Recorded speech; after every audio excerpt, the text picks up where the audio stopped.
So within the CDC's global work, and you have a huge agenda and a huge mandate, help us understand, obviously PATH and many of my colleagues here in the room and from PATH or other organizations are focused a lot on sort of the larger global health agenda, and how does that fit into the vision that the Secretary has laid out for HHS and CDC? Well, I think, and again, the Secretary just came down on Friday and spent the day with us, and really reaffirmed when he gave his all hands on to CDC the importance of our global health security agenda.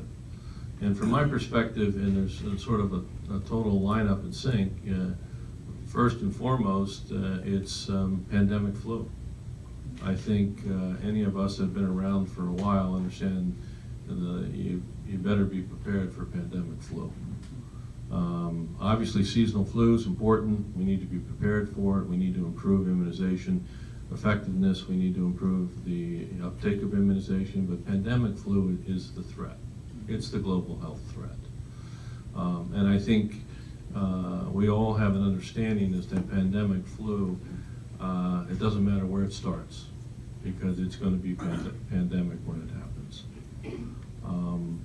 Secondly, I think the global health security concern that many people don't necessarily understand as a concern initially is antimicrobial resistance. And it's not just to antibiotics.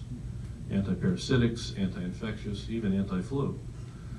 These to me are the two most important global health security threats that we have. Clearly there's a number of others that we can talk about, special pathogens that can pose complexity, whether it's coronaviruses or Ebola, Marburg, or Nimbavirus. But the real two threats that we got to keep the eye on the ball is pandemic flu and the continued evolution of antimicrobial resistance. And again, we got to see that as a significant priority. I mean, one of the things you do when you get the opportunity to be given the honor to run an organization like CDC is you got to take a step back, though, and make sure you understand what the core mission is, and make sure we're investing in building and strengthening not just for today, but for the next generation, the core mission.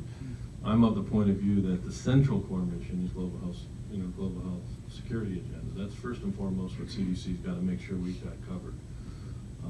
And for flu, even seasonal flu, we have a lot of space to improve, and we can talk more about it, but scientifically improving the efficacy of flu vaccine. I mean, the flu vaccine this year, and it's a double-edged sword, I'm not saying the efficacy is such that you shouldn't get it, and this is what some people take when someone publishes, say it's 7% efficacious, 38% efficacious, well, why take it?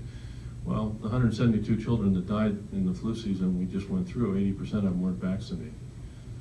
So flu vaccine still has an enormous impact, independent of whether it's 100% protective. But it does show us that there's a lot of scientific questions yet that we still need to do to make flu vaccine, efficacious to the letter. So what's the impact on how you produce the flu vaccine, whether it's in eggs or cells or recombinant? What's the impact of my past history of flu, whether it's vaccines or natural flu, that immunological imprinting, how does that impact? Maybe the best vaccine for me is a little different than the best vaccine for you, Steve. So I'm really anxious about making sure that we keep the eye on the ball. First and foremost, flu and anti-infective resistance.